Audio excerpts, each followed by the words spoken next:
after the All-Star break. Really looking forward to what the stretch run of the season looks like with these guys. And obviously, like we talked about, very, very briefly, what additions, are made from the buyout market and filling out some of these roster spots. Should be interesting, though. Should be a lot of fun. Are you mad about the picks? How many they gave up?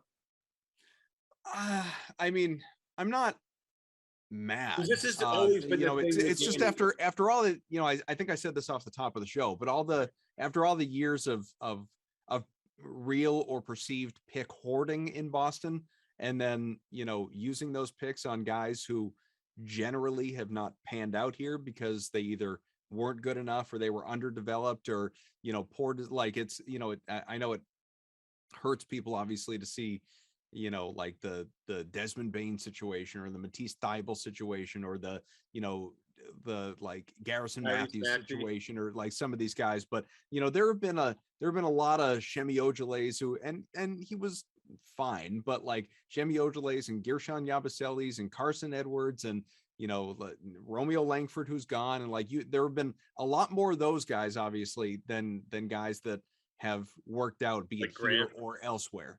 So ultimately, like the 2028 pick swap scares me a little bit, but I think that it's I guess that the best way I can say it is, if we are lamenting a 2028 pick swap situation, when that time rolls around, handful of years, then to me things have gone far worse than ultimately just that pick swap. You know what I mean?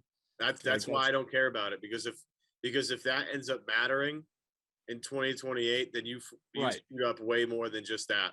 So like if that pick should be in the 20s if things are going well. Exactly. And if it's not, just swap it because let's say Antonio, if it's not, you've got a bigger problem. Right. Exactly. If they switch with you, it's just because either they are doing really well and better than they expect at that particular time, or the Celtics are in a really, really, really tough spot. Again, the Brooklyn trade obviously is one that rings, very true if you're a Boston Celtics fan or if you're in the front office, in terms of something to keep in mind. But I have absolutely no problem with picks that were attached to this, because as we've seen with Boston and we've seen with Brad, picks, these young players, especially on a team like this, like don't really, it would be nice to hit on some of those, but they almost have too many young players. They need to find ways to get like actual vets in there. So some of these aren't even useful.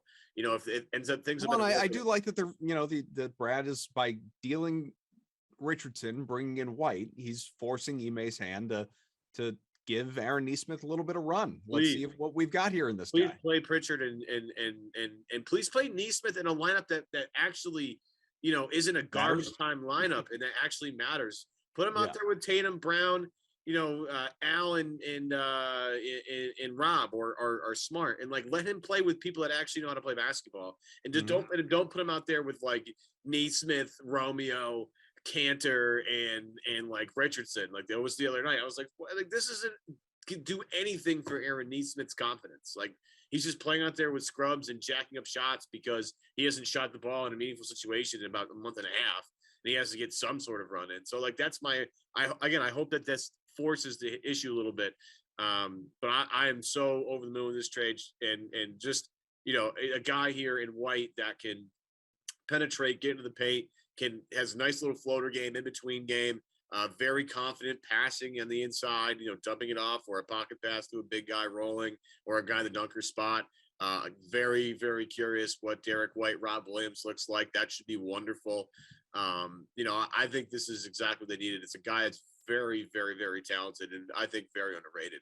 And getting it from the Spurs tree is just a really smart idea, to be honest with you. But couldn't be happier about this. This is great.